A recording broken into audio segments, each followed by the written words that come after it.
भारतीय इतिहास और संस्कृति के इस सफ़र को हम आगे बढ़ाते हुए आज औरंगज़ेब के बारे में ज़िक्र करेंगे। हम पिछले कुछ समय से मुग़ल साम्राज्य के बारे में बात करते आ रहे हैं।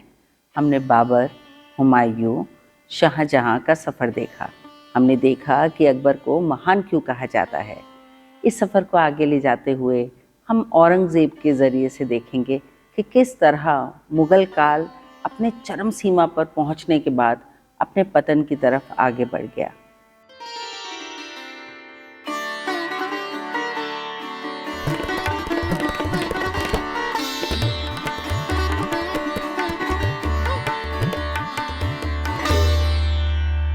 औरंगज़ेब का जन्म 3 नवंबर 1618 ईस्वी को हुआ।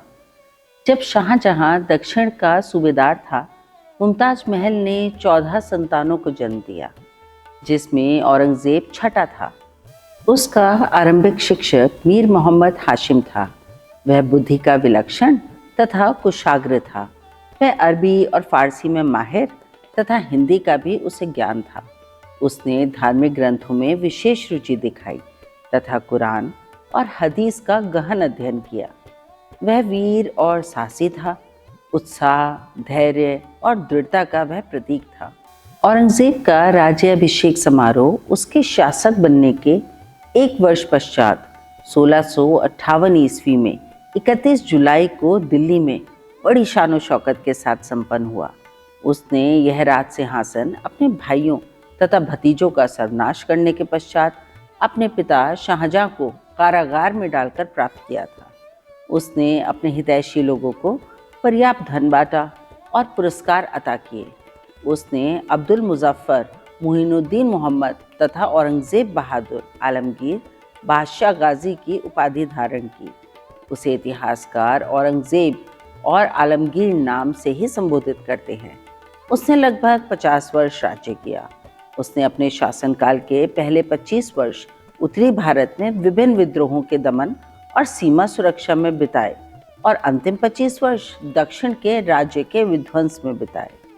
उसने मुगल साम्राज्य को दक्षिण में विस्तृत किया। औरंगज़ेब द्वारा निर्धारित नीति के परिणाम स्वरूप मुगल साम्राज्य को अपार क्षति सहन करनी पड़ी। उसकी नीतियों ने मुगल साम्राज्य को विनाश के गर्त में धकेल दिया।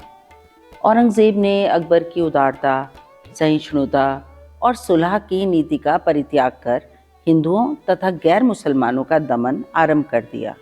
उसने उन पर अनेक अत्याचार किए।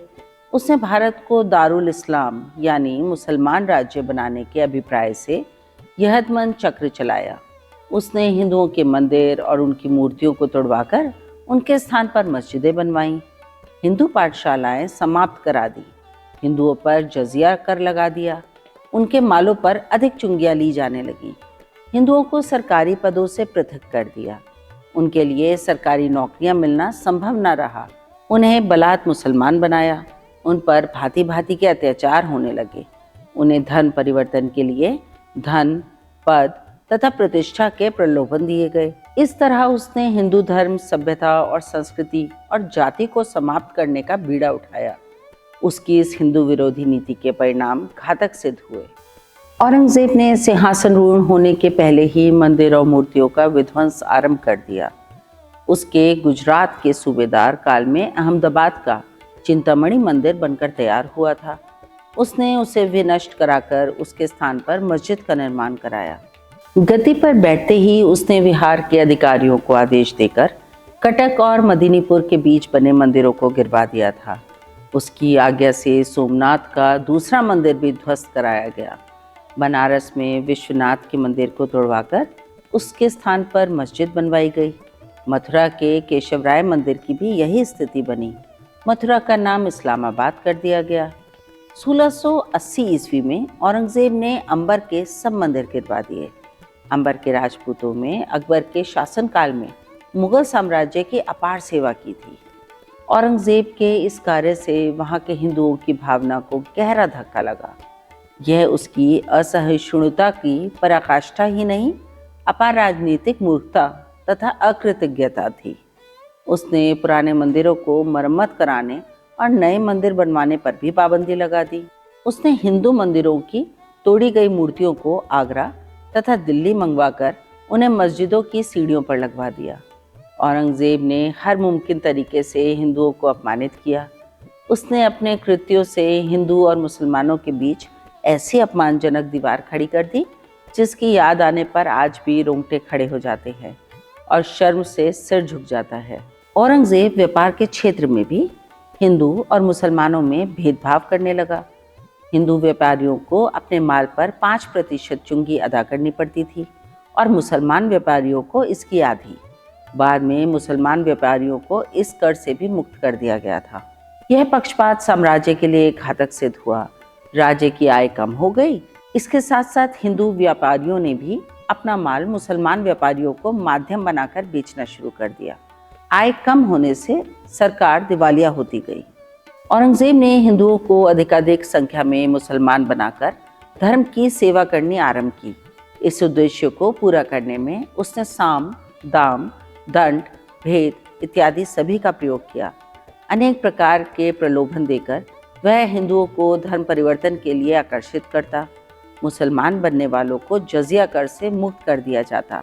उनकी ऊंचे पदों पर नियुक्ति की जाती। उन्हें सम्मानित करने के लिए पुरस्कृत किया जाता।